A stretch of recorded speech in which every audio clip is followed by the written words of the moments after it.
왕위를 물려주고 싶으시다면 그리하셔도 되옵니다. 영의정 이산해는 그날 아침 몸이 안 좋다며 회담을 거절했다. 좌의정 정철과 우의정 유성룡만 선조를 만나러 갔다. 왕은 요즘 머리가 아프고 세자에게 왕위를 물려주고 싶다는 뜻을 비추고 있었다. 신하들의 반응을 보려는 것이었다. 선조는 지금 수십 년을 왕으로 있으면서 느낀 피로감을 감출 수 없었다. 담쟁은 심해지기만 했고 신하들은 자신의 말을 듣지 않았다. 이제 세자에게 맡기는 게 낫지 않을까 하는 생각이 들었다. 그런데 정철의 한마디가 선조의 얼굴을 검게 만들었다. 전하께서 왕위를 물려주고 싶으시다면 그리하셔도 되옵니다. 유성룡은 아무 말도 하지 않았다. 정철 혼자 왕의 뜻에 동조한 것이다. 선조의 눈빛이 바뀌었다. 이것은 단순한 동의가 아니었다. 이것은 왕을 몰아내는 신호였다. 정철의 얼굴을 바라보는 선조의 표정에서 분노와 배신감이 뒤섞여 흘러나왔다. 이런 상황이 벌어진 데에는 아주 충격적인 이유가 있었습니다. 조선시대 신하들은 왕의 명령에 무조건 따르는 존재가 아니었습니다. 그들에게는 유교가 부여한 더 높은 의무가 있었거든요. 바로 간호진, 왕의 잘못을 지적할 도덕적 책임이었습니다. 하지만 그 책임은 신하들을 죽음의 벼랑 끝으로 내몰았습니다. 조선의 신하는 왕과의 관계에서 항상 양날의 검을 들고 있었습니다. 침묵하면 불충이고 직언하면 죽음입니다. 선조시대 신하들은 이 선택의 순간 앞에서 몸을 떨었습니다. 정철이 동조 의사를 표현한 것은 자신이 세자 편이라는 신호였습니다. 이것이 신하들의 권력 게임이었고 이것이 왕권을 좌지우지했습니다. 선조는 그날 정철에게 분노를 드러냈고 결국 정철은 독박을 쓰고 숙청되는 길을 걷게 됩니다. 조선시대 신하들의 태클은 단순한 반항이 아니었습니다. 그것은 제도 속에 갇힌 신하들이 명분의 언어로 권력을 행사하는 방식이었습니다. 의정부와 육조체제에서 신하들에게는 법적인 발언권이 있었고 유교 이념에서는 간언할 의무가 있었습니다. 이 두 가지가 맞아떨어지면서 신하들은 왕과 대등한 위치에서 정치를 펼칠 수 있게 되었던 것입니다. 하지만 그 대가는 항상 생명이었습니다. 예속 논쟁이라는 것이 있었습니다. 조선 역사에서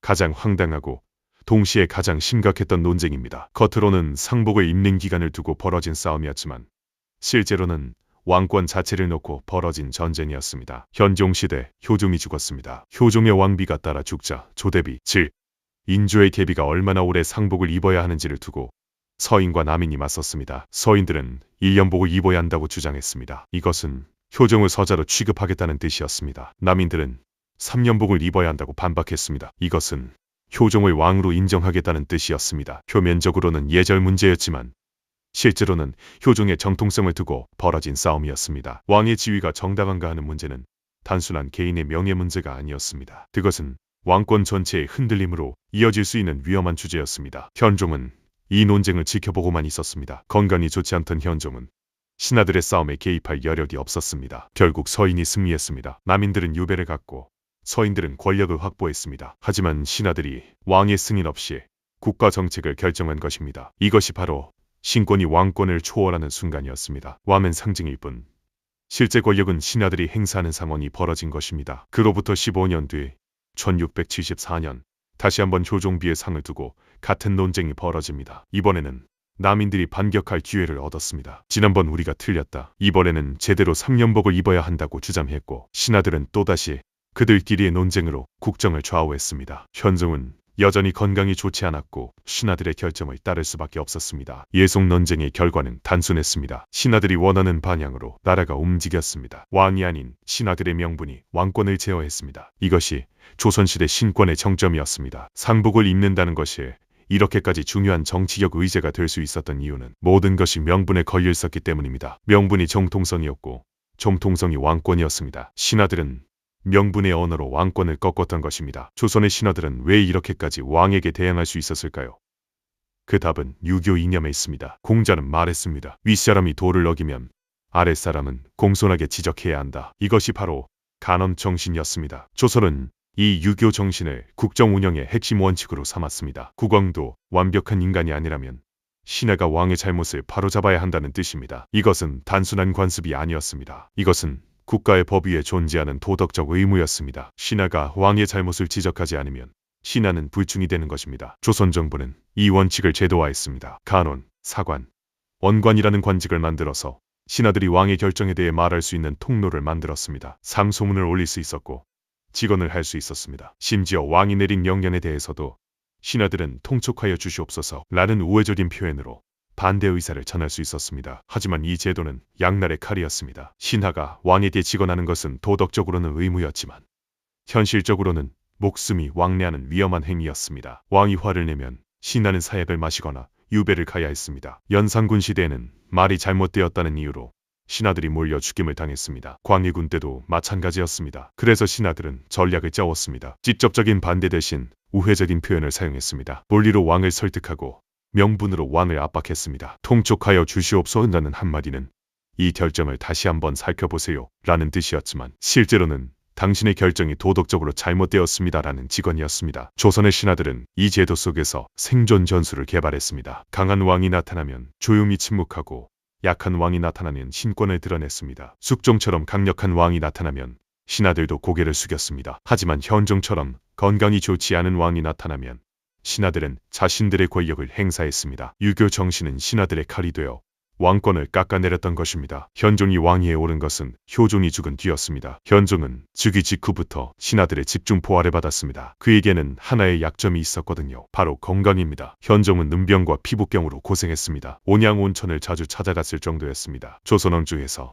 가장 많이 온천을 방문한 왕이 현종이었습니다. 온천에서 열흘, 한 달씩 머물렀습니다. 그동안 신하들은 왕 없이 정치를 진행했습니다. 왕이 재택근무를 하고 있는 형태였습니다. 이것이 신권이 강해지는 가장 직접적인 원인이었습니다. 현종이 15년을 재위했지만 그가 남긴 정책이나 업적이라고 할 만한 것들이 거의 없습니다. 예속 논쟁도 현종의 결정이 아니었습니다. 신하들끼리 싸우다가 왕이 승인하는 형태였습니다. 왕이 주도적으로 뭔가를 결정한 적이 거의 없었던 것입니다. 신하들이 결정하고 왕이 따르는 형태의 정치가 이루어졌습니다. 이 상황에서 신하들은 더욱 대담해졌습니다. 왕이 약하면 신하들은 강해집니다. 이것은 자연의 법칙이었습니다. 당쟁이 심해질수록 신하들은 자신들의 파벌만 생각했습니다. 서인과 남인이 벌이는 싸움에서 왕의 입장은 점점 작아졌습니다. 현종시대의 신하들이 할 수 있었던 것들을 보면 신권이 얼마나 강했는지를 알 수 있습니다. 예속 논쟁에서 신하들이 왕의 승인 없이 정책을 결정했을 때 아무도 이것을 문제 삼지 않았습니다. 이것이 당연한 일이 되어버렸기 때문입니다. 왕이 결정하는 것이 아니라 신하들이 결정하는 시대가 온 것입니다. 하지만 이 상황은 오래 지속되지 않았습니다. 현종이 죽고 숙종이 14세의 어린 나이로 왕위에 올랐을 때 일이 달라졌습니다. 숙종은 어렸지만 똑똑했습니다. 숙종은 신하들의 게임을 읽었습니다. 특히 예속 논쟁의 결과를 본 숙종은 분노했습니다. 송시열이 효종의 정통성을 부정했다는 것을 알았기 때문입니다. 숙종은 즉각적인 조치를 취했습니다. 사관들에게 송시열의 주장이 틀렸다고 써라고 명령했습니다. 사관들이 거부하자 숙종은 외쳤습니다. 너는 스승 있는 거는 알고 왕 있는 건 모르느냐. 이 한마디가 신권의 시대를 끝내는 신호였습니다. 왕이 강해지니 신하들은 즉시 움직였습니다. 숙종은 당쟁의 도구를 자신의 손에 쥐었고 신하들을 좌지우지했습니다. 약한 왕과 강한 신하의 시대는 끝났습니다. 조선시대 신하들의 태클은 단순한 권력투쟁이 아니었습니다. 그것은 명분이라는 언어로 벌어진 정치 게임이었습니다. 명분이 있으면 신하들은 왕에게 대항할 수 있었습니다. 명분이 없으면 신하들도 침묵할 수밖에 없었습니다. 의정부와 육조체제는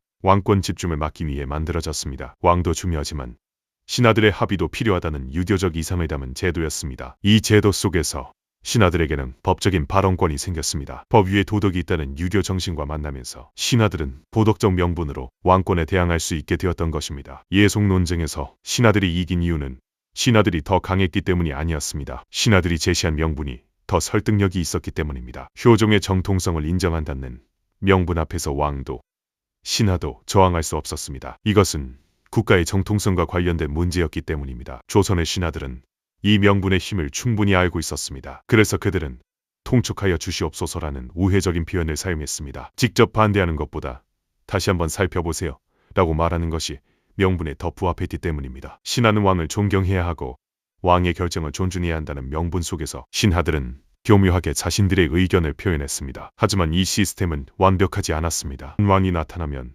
신하들을 압박할 수 있었습니다. 태종, 세종, 세조, 숙종 같은 강한 왕들은 신권을 제어했습니다. 반면 현종처럼 약한 왕이 나타나면 신권이 왕권을 초월했습니다. 왕과 신하의 관계는 고정된 것이 아니라 시대마다 상황에 따라 변했던 것입니다. 조선이 500년을 지속할 수 있었던 이유는 이 명분의 시스템이 있었기 때문입니다. 왕도 절대 권력자가 아니었고 신하들도 왕을 완전히 압도할 수 없었습니다. 권력과 견제가 균형을 이루었던 것입니다. 신하들의 태클은 나라를 발전시키는 견제 메커니즘이었습니다. 약한 왕의 결정을 막을 수 있었고 잘못된 정책을 바로잡을 수 있었습니다. 그래서 조선의 신하들은 영웅이면서 동시에 비극의 인물들이었습니다. 그들은 나라를 위해 왕에게 대항했지만 그 대가로 목숨을 내놓아야 했습니다. 명분의 이름으로 권력을 행사했지만 그것이 항상 정당하지만은 않았습니다. 조선시대 신하들이 사사건건 태클을 거는 것처럼 보였던 이유는 그들이 명분이라는 칼로 왕권을 제어하려고 했기 때문입니다. 그것이 유교 정치의 이산이었고 동시에